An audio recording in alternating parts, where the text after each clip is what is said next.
বরাক নদীর অবস্থা দেখুন, বরাক নদীর জল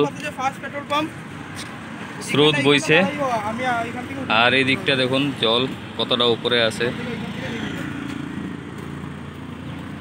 ফার্স্ট পেট্রোল পাম্প যেটা ব্রিজ থেকে নামিয়ে ফার্স্ট পেট্রোল পাম্প যেটা ওইখানে, তোমরা তো অটো দিয়ে আইবা তো ওইখানে দাঁড়াই গিয়ে আমি উঠে দিব, আমি এখানেই আছি।